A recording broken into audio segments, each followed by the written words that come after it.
semana con muchas novedades acá desde el Palacio Presidencial. Primero las coletazos de lo que fue la cuenta pública del pasado día domingo 1 de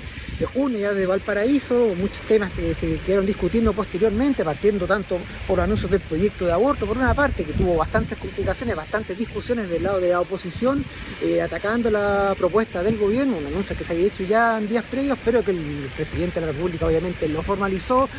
haciendo énfasis que se trata de una de sus promesas de campaña, así que también es un tema que se discutió bastante, como decimos, la oposición no muy contenta, el rechazo bastante directo por parte de la oposición, y el gobierno trata de mantener la discusión, trata de apelar a una discusión obviamente bastante más transversal, una discusión seria, de llamar a la gente, llamar a los sectores a que se abran a poder conversar sobre este proyecto, un tema que va a ser complicado para el gobierno. Quería presentarlo obviamente en este periodo el presidente Boric se había comprometido a presentarlo, a abordarlo en forma profunda, y obviamente aquí abrió la discusión.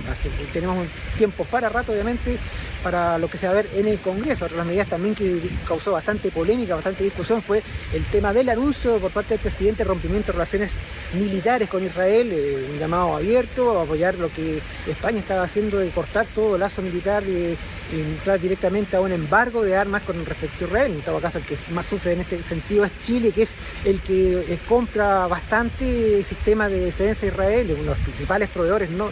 quizás no tanto en lo que se refiere al tema de los equipos que más visibles son, o sea, no hablamos de buques, tanques, aviones, sino básicamente de sistemas electrónicos, sistemas de defensa, misiles, que son bastante complejos, donde obviamente aquí no hablamos de cantidad, sino de calidad, y en ese sentido el armamento israelí, por lo menos para lo que es Chile, es un armamento bastante útil. El gobierno chileno, las Fuerzas Armadas chilenas obviamente han comprado bastante, tienen bastantes contratos que están en proceso, bastantes contratos también de mantención, así que también es un tema que se ha ido discutiendo. La ministra de Defensa este día viernes también analizó el tema y se refirió al mismo, reiterando una de las cosas que se habían dicho en días previos, respecto principalmente a que se trata de un asunto comercial. El gobierno chileno dice, respeta los acuerdos comerciales y espera que las otras partes también lo respeten, y dice estos contratos se van a mantener mientras obviamente estén vigentes, y también dio solución a la instrucción del presidente de la República a hacer un informe, un análisis respecto de cuál es la presencia de los sistemas de defensa israelí en las Fuerzas Armadas chilenas, y cómo podría obviamente verse para poder ampliar el stock de proveedores chilenos. La ministra de Defensa fue bastante enfática en decir que en estos momentos Chile ya tiene un bastante amplio pack de proveedores de defensa, a Estados Unidos, a Francia, a Reino Unido, entre otros obviamente, y también obviamente hacía alusión a Israel mismo, por lo cual dice que es un tema que está avanzado, pero que obviamente se va a seguir discutiendo con las Fuerzas Armadas para ver cuál es la situación, cuáles son las medidas que podrían verse como para ir obviamente subsanando la eventual caída de los proveedores israelíes y ver otros acuerdos de defensa, haciendo obviamente, en este caso la ministra hizo hincapié, recordó las conversaciones que tuvo en Brasil cuando acompañó la gira presidencial a dicho país, conversando con su par de Brasil, principalmente destacó lo que podían ser acuerdos con Embraer, el gigante aeronáutico brasileño, con el cual Chile ha tenido algunos acuerdos de colaboración, de construcción de partes, principalmente en AER, ha sido proveedor en el pasado de Embraer, así que es un tema que está también en proceso. Se va a ver qué es lo que se va a discutir al respecto y cómo va a ir avanzando también eso, un tema que sigue abierto, obviamente va a seguir avanzando la discusión respectiva. Otro tema que se ha mantenido en la lista en este momento, en pantalla, ha sido lo de las licencias médicas, sigue teniendo coletazos para el tema para todo lo que es el poder público, siguen apareciendo algunas autoridades de diversos niveles al respecto, apareciendo. La Contraloría ha seguido obviamente analizando, estudiando informes, ya ha anunciado que va a lanzar un nuevo informe relacionado en este caso con las Fuerzas Armadas, con todo lo que tiene que ver con defensa, en realidad con el Ministerio de Defensa, Fuerzas Armadas, las instituciones anexas como CAPREDENA, como DIPRECA, como CAPREDENA, DIPRECA viendo ya por el lado del Ministerio del Interior, Ministerio de Seguridad va por otra vía, justamente para poder ver cómo va avanzando ese tema. La misma ministra de Defensa este día viernes también se refirió al respecto y dice que obviamente ahí los controles son bastante más estrictos, porque en muchos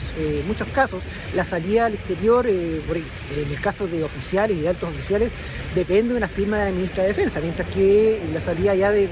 cargos intermedios y menores depende de la firma del comandante en jefe y de las altas autoridades, por lo cual la violación debiera ser menor, pero obviamente está a la espera de lo que indique este informe del Ministerio de la Contraloría para obviamente poder hacer las observaciones y hacer las investigaciones respectivas en caso que también en esta área, en los ministerios y las instituciones respectivas asociadas hayan producido las violaciones que se está denunciando a Contraloría de aprovechar licencias médicas para salir al extranjero en vacaciones u otras cosas que no tienen que ver obviamente con razones de servicio. La campaña presidencial a su vez también había algunas complicaciones tanto para oficialismo como oposición. En el caso del oficialismo, el comando de Toa fichó a Oscar Landerreche, una figura bastante importante,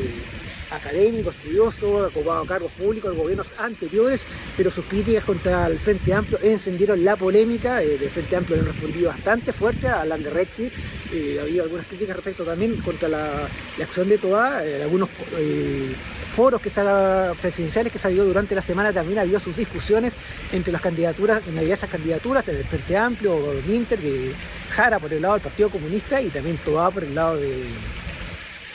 ya de socialismo democrático. Y hay una discusión bastante fuerte también, obviamente es parte del juego democrático, parte de la discusión, parte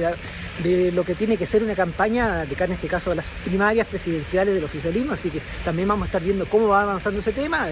algunas ficciones internas obviamente como decimos, pero es parte, como decimos, del juego democrático. Lo mismo también que se vive en la derecha, donde el apoyo a Evelyn Matei por parte de Amarillos causó también una fractura interna.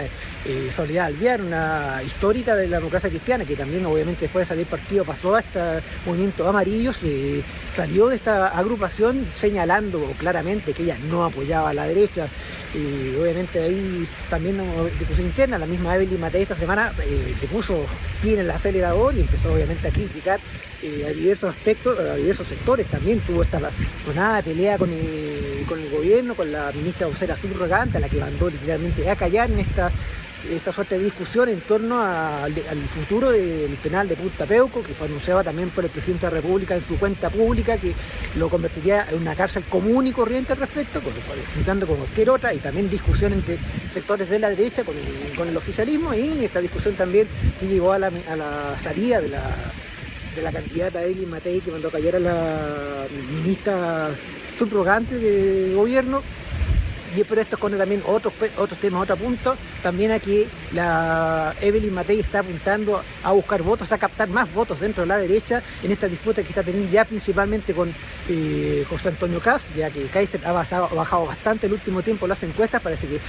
su posición ya ha ido obviamente ya decantándose un poco después de la novedad inicial, y se ha afirmado bastante José Antonio Kast en el lado ya de la derecha, más a la derecha, por decirlo de alguna forma, de Evelyn Matei, que ahí está también este dilema entre captar votos del centro, pero tampoco se apuesta a perder los votos ya más de la derecha, y empieza esta lucha ya también con José Antonio Kast, ya más voto a voto para poder captar las preferencias del electorado del sector. Así que también tenemos que ver ahí cómo va a ir evolucionando esta ofensiva de Evelyn Matei, y también las respuestas de José Antonio Kast, que se han movido también en el extranjero, a nivel nacional, haciendo énfasis en las campañas por seguridad y el empleo, también en sus diversas alocuciones, intervenciones que ha tenido estos últimos días. Y por otro lado, este día viernes, acá en el Palacio de la Moneda, el gobierno anunció que el presidente de la República designó ya oficialmente como nuevo comandante en jefe de la Armada al actual vicealmirante, jefe de Estado Mayor de la Armada, vicealmirante Fernando Cabrera, que reemplazará al actual comandante en jefe de la Armada, el almirante Juan Andrés de la Maza. Este cambio de mando se va a producir el próximo 18 de junio en Valparaíso, una ceremonia tradicional que habitualmente se desarrolla en los patios de la Escuela Naval. No debería haber obviamente cambio al respecto, así que se reunieron esta jornada aquí en el Palacio Presidencial, una designación que apunta a ser una designación de continuidad, como explicó la misma ministra de Defensa en un punto de prensa acelerado, apurado, acá a la salida de su reunión con el mandatario, con los jefes navales, aquí en el Palacio de la Moneda. Destacó justamente ese detalle de la continuidad de Fernando Cabrera, su preparación profesional, apuntando a los dos principales ejes que por lo menos estableció, y obviamente va a haber muchos más, pero por lo menos que la ministra de Defensa estableció, relacionado con la construcción naval, en este momento con el plan de construcción de los buques de transporte que está en proceso en Talcahuano, y también la futura construcción naval que se espera de las unidades de la Escuadra Nacional, más adelante obviamente, y destacando también lo que es la proyección antártica de Chile a través de la Armada. Son los dos ejes principales que mencionó la ministra de Defensa. Hay otros muchos más, obviamente, va a haber temas de control de espacios marítimos, renovación de mayores unidades en parte con la construcción naval y también otras que quizás va a tener que contratarse al extranjero, como puede ser, por ejemplo, el caso de los submarinos. Y obviamente son cosas que se van a ir obviamente decantando en los próximos días, quizás tengamos alguna claridad mayor al respecto cuando el vicealmirante Cabrera, ya en ese momento asuma como almirante y nuevo comandante jefe de Armada el próximo 18 de junio, implica quizás más luces respecto a lo que van a ser sus principales ejes de gestión, así que también vamos a estar atentos a eso y veremos cómo va evolucionando. La Armada obviamente ya va en camino, 4 años de gestión del almirante de la Maza, bastante, por lo menos, bien evaluado a nivel político, a nivel del sector de defensa en general. Se produjeron bastantes avances con la construcción naval, con la entrada en servicio del rompehielos Almirante Guel, la proyección antártica que fue bastante importante, la proyección por todos los espacios australes, el inicio de varios planes, entre ellos la recuperación, la ampliación de facilidades portuarias en la Antártida, los proyectos de inicio próximo también de la nueva base naval en Punta Arenas para justamente dar cabida a los buques de la Triada Antártica, la ampliación de Puerto Williams, obviamente los planes de renovación naval que han ido avanzando de forma bastante potente y también esta política de construcción naval continua respaldado por el gobierno que logró la Armada en este periodo de gestión, todo un proceso de continuidad externa que ha mostrado ser bastante efectivo, por lo menos bastante eficiente y buena de cara también al proceso del gobierno, que ha demostrado obviamente bastantes resultados exitosos al respecto. Bueno, eso es todo por esta semana, como decimos, una semana ya casi invernal acá en el centro de Santiago, bastante frío, está saliendo el viento, ya nos estamos acercando al invierno ya, así que preparados aquí todos con parca, todos con bufandas, así que para cuando vengan acá a Santiago y cuando vengan acá a La Moneda a observar todos los movimientos políticos que se producen en nuestro país. Bueno, desde acá, desde el Palacio Presidencial, para Infogate, el periodista Mario Stay.